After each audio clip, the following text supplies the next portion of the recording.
2009 was a year of significant events. Michael Jackson passed away at the age of 50, Miley Cyrus released Party in the USA, Barack Obama was sworn into presidency, and the swine flu pandemic hit record highs. But more importantly, it was a really good year for metal. I was 15 years old, so barely conscious at the time, and metal quite hadn't hit my radar yet. At the time, the most important release to me was The Resistance by Muse, which I will maintain is a great album and would still make my top 50. If we look more into the radio-friendly metal of the time, Breaking Benjamin released Dear Agony, which is their best album in my opinion, and Atreyu released their 5th album, Congregation of the Damned. But you guys know what I'm here for. What was being released on the progressive side of metal? Not only will I be giving you a year in review for 2009, but also ranking these albums, which has already proven to be a serious mistake. The things I do for content. To build suspense, I will be starting at my least favorite, but if they've made the list, then I liked them. If I didn't like them, they wouldn't be here, so don't get mad at me. I like all these albums, alright? And on that note, let's get started. Following up their most popular album, Swedish melodic death metal band Symmetry released Dark Matter Dimensions, which had a generally positive acclaim. There were some really solid riffs in here, some catchy choruses, and the drumming, as always, was incredible.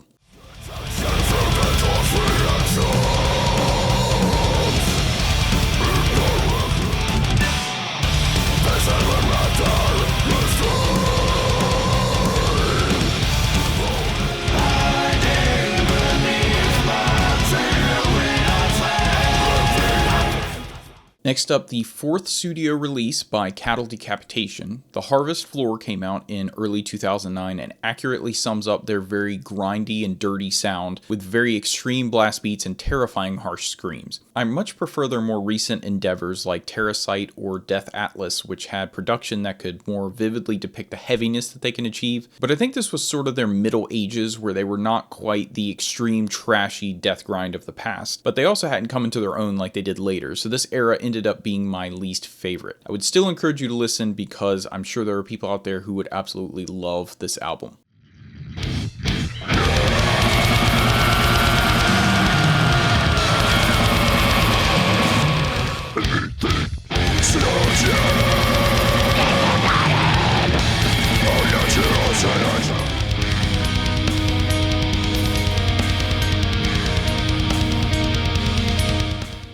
Next up is The Whirlwind by Transatlantic. I actually own this CD. I got it when I had originally gone through a very strong Dream Theater phase, as we all have. The Whirlwind is all one song. It's about 77 minutes long, and it's very reminiscent of old school prog rock. It's got synths and some catchy songs, and it's generally lighthearted, but it's got a lot of technicality. Neil Morse, I think, is a really good songwriter and musician. Mike Portnoy is obviously a really great drummer. Genuinely, it is a decent album, and I think it deserves a listen.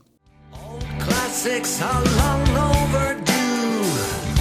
New frontiers, it's a scary prospect.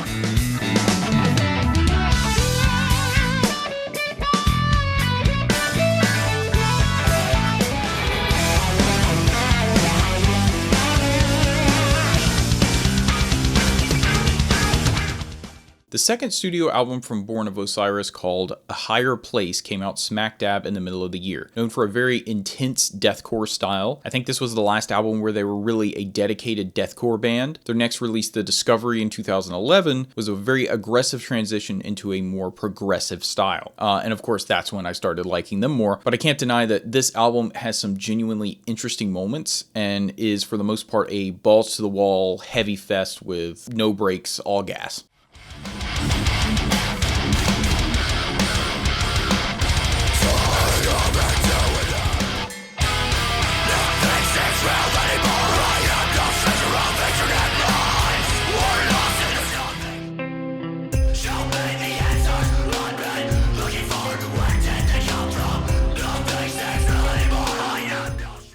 The Prog thrash group Vektor released their debut album Black Future under Heavy Artillery Records. They previously released a demo called Demolition in 2006, which could also be described as their first album, but tomato tomato. I'm not actually usually a huge thrash fan, and I think Terminal Redux was a defining moment for a lot of us who were introduced to the small portion of that genre through this band. And looking back now, this is a really good album. The vocals are straight up demonic, the rhythms are driving you forward. It really has this old school thrash feel to it while also being able to deliver in a modern context, which is really hard to do. And the squeals on Accelerating Universe are just wild too.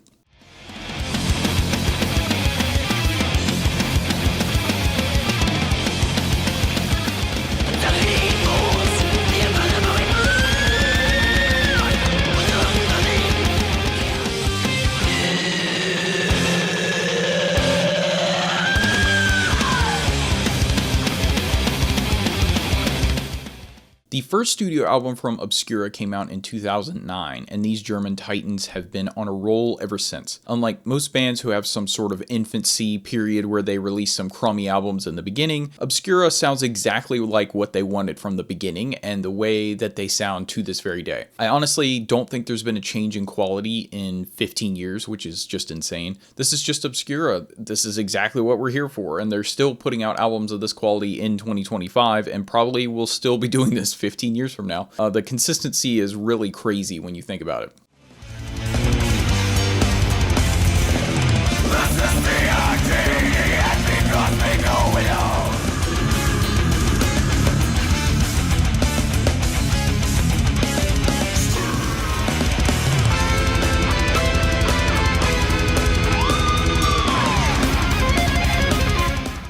Probably the weirdest release on this list. This is technically an EP called Revitalized by Painted in Exile, and it sounds like if you tried to cram every genre together in a stew, and it's great. The song Skylines goes from rap to jazz to metal, and somehow still has a great build up to a beautiful chorus at the end. The harsh vocals are addictively good, and the clean vocals are actually amazing too. The production is a little sloppy, but it fits. It's definitely not for most people, and they never really took off as a band or supergroup or whatever they are, but I do think they deserve more recognition for sure for some of the stuff that they've been able to pull off.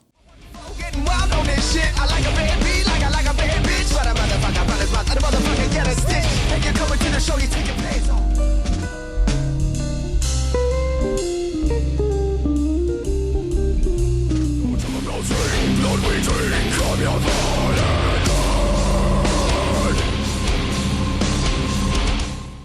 Katatonia is another one of those bands that has matured and softened a tad as they've gone on in age, and when you look at the expanse that is their discography, it makes a lot of sense. Their first album was released in December of 1993, and their most recent album came out in 2023. This band has been consistently putting out really high quality music for longer than I've been alive. Their album Night is the New Day dropped in 2009 and is a perfect representation of their sound that they have crafted after all these years, which is something very obviously rooted in the bleak depression of doom and death doom music, but has shifted into a much more atmospheric and somber representation of that, using heaviness as a point of emphasis rather than their main selling point. Their sound isn't defined by how heavy it is, but they have no qualms with returning to that heaviness when needed.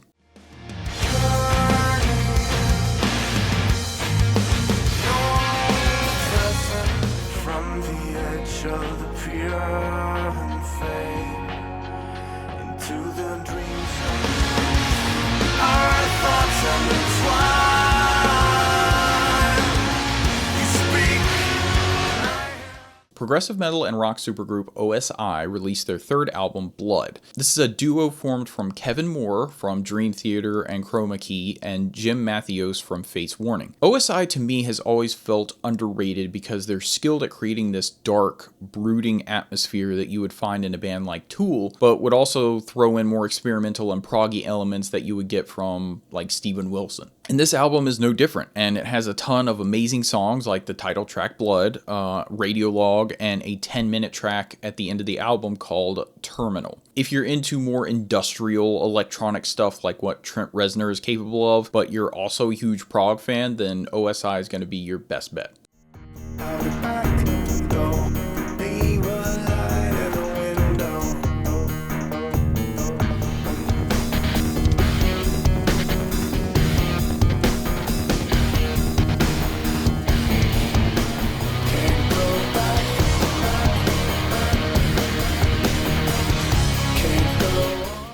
In September of 2009, we were blessed with the second effort of Swedish avant-garde metal band Diablo Swing Orchestra, known for blending a huge variety of different genres like metal, swing, jazz, and classical. If you see a band that has a cellist and a trombone section, you know you are dying in that pit. As you can surmise from the change of album cover aesthetics, this album brought an even more unhinged and demented Diablo Swing than before. The vocals on this are absolutely crazy. I've been recently putting out a series on avant-garde metal, and I think Diablo Swing is a perfect example of how to execute this in a tasteful manner that's genuinely creative.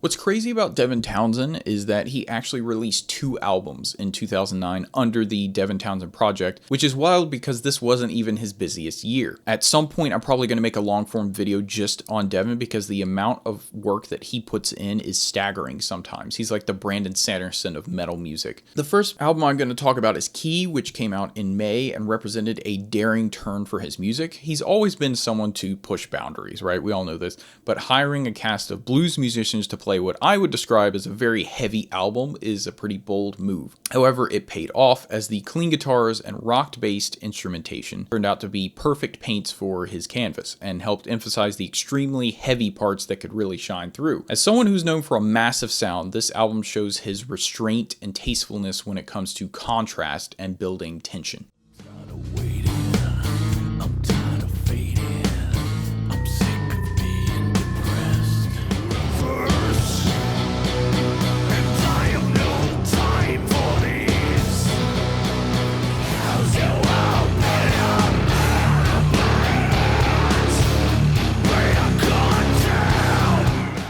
And then the second album is much more traditional Devin Townsend, whatever that means. I guess that's more of the sound that I tend to associate with him, which is heavy metal with these electronic and really epic moments, powerful choruses, and once again showing off the fact that he is one of the best vocalists in metal. This video is starting to turn into a Devin Townsend glazing session, but that's okay. This release came out in September. It was very easily accessible, featuring tracks like Super Crush and Hyperdrive, which were almost pop-like in nature and had very chuggy riffs and soaring vocals.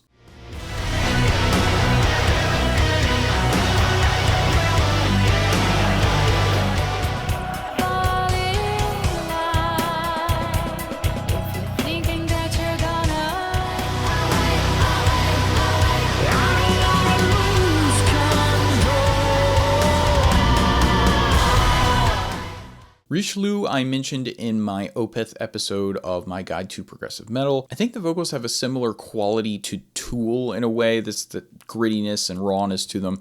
You can tell there isn't any kind of auto-tune used. It's just a man singing his heart out. Feather Gun is their best album, and I'm saying this with my entire chest. The guitar work is extremely creative, has that kind of math rocky kind of Circa Survive element to it. Diamond Eyes alone is just a beautiful song. River of Glass is great too. This was just a good year for music, and this album solidifies that.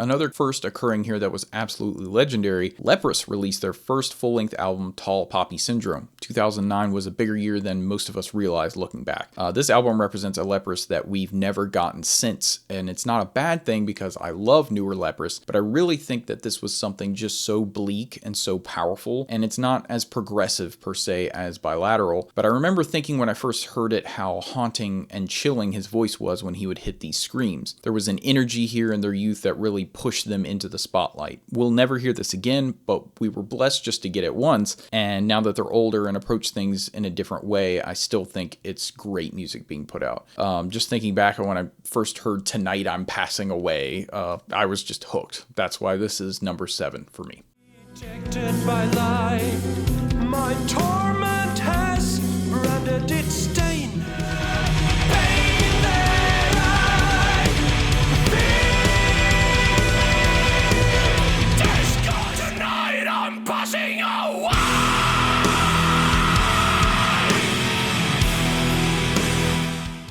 When I first heard the intro to A Nightmare to Remember, I was completely enamored. Black Clouds and Silver Linings by Dream Theater. I honestly think this would rank pretty highly if I ever made a Dream Theater tier list because it's so heavy and it has my favorite guitar solos on it. Like, what did they inject Petrucci with before he recorded the Best of Times solos? Like, what was he even on? In fact, I'd say it's their second heaviest album. I don't know if you guys would agree with that. I think Systematic Chaos would be third, and then Train of Thought would definitely be number one. Yes, there are some cringy Portnoy moments with his lyrics on the Count of Tuscany, but obviously if you love Dream Theater, you've just gotten used to that at this point. Honestly, despite the heaviness, this one has some super memorable choruses for me. Like, I remember all of them and they really stick out to me as being my favorites. Even Wither, which is kind of the single that was supposed to attract normies to the album, is honestly just a solid song. Rudis is tasteful with his keyboard work, leaning more towards the organ and piano and not doing the little bippity boppity things. I would love to go back to this Dream Theater, honestly.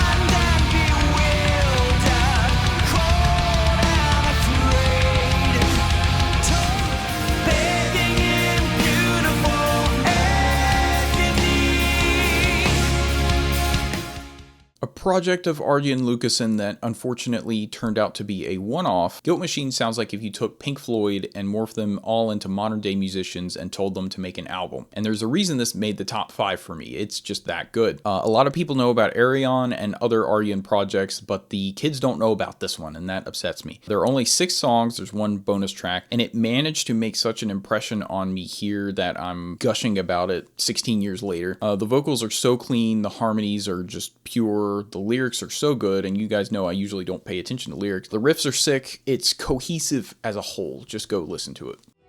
You look distant in this light. Trouble waiting for the chance to live what you've become. I'd see through the past. Can we take it back? Can we take it back? Another great album to grace our ears in 2009 was the second full-length album by Baroness called Blue Record. While the previous release, Red Album, was amazing, I think Baroness had a lot of melodic breakthroughs here that became essential to their sound down the road. You can hear in the harmonies of both the vocals and the guitars, which became their most recognizable elements. I think there are a few bands in which the harmonies are the most distinctive ingredient in the sound. I think Baroness is one of them, Boston is another, Ghost is another, and I think the Beach Boys are as well. I know that's a wide variety of bands, but you obviously still get this raw sound, lots of sludge, lots of fuzz. It's all very stoner, and their song titles are amazing as usual. I don't know if I could ever make a tier list video for Baroness because I love all of their albums in such different ways. It would be almost impossible to quantify that in any way. This album definitely holds a place in my heart for how it helped make me perceive more sludgy and stoner music in a different way and helped me appreciate that music more.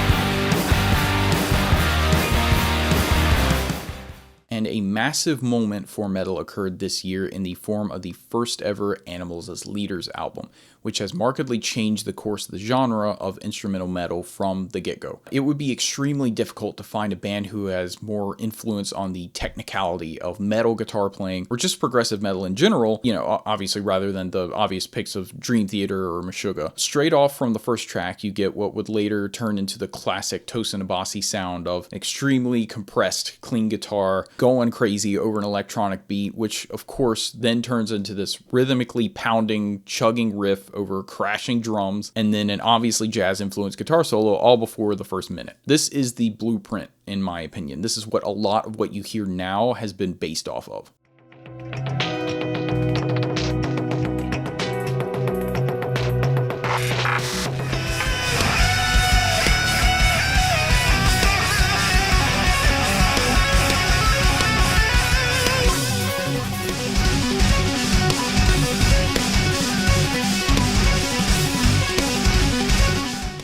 Yes, I'm from North Carolina. Yes, we talk about Between the Buried and Me every chance we get. And yes, this is the second best album from 2009, titled The Great Misdirect. This release gave us a ton of things to love even more about these guys, one of them being the actual masterpiece known as Swim to the Moon, which was their longest song to date at 17 minutes and has remained their longest song since. Another is the almost Western atmosphere that we get, this dry and dusty tone that we have with the acoustic guitar and the horse that comes in during Disease, Injury, Madness. This twangy guitar riff is going on, the silly piano intro to Fossil Genera, Desert of Song, which is just a great song on its own. I think it sometimes gets overshadowed by Colors, but this album is just as good as Colors. Yeah, I said that. Put that in your smoke and pipe it.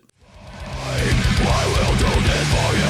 Trust the players, the murder, we became a higher being. A tribe within itself, a vision out.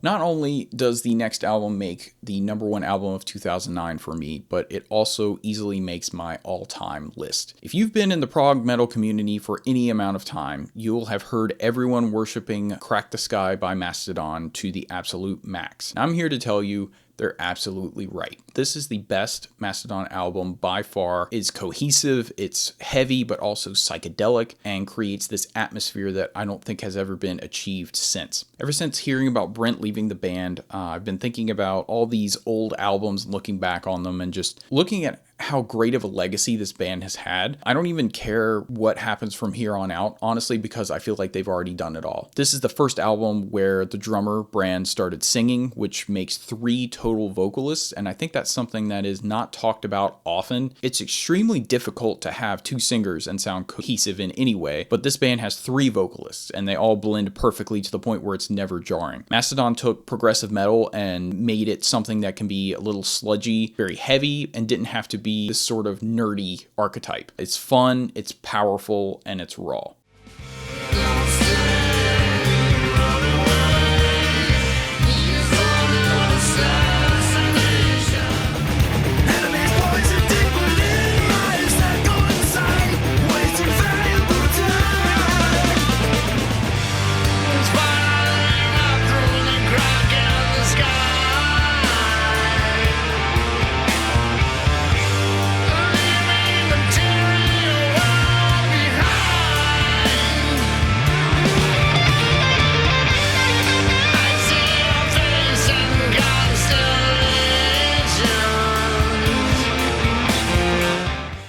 And that's it from 2009. That was really, really hard. I'm going to continue this series because I've already been working on everything from every year, 2008 and onward.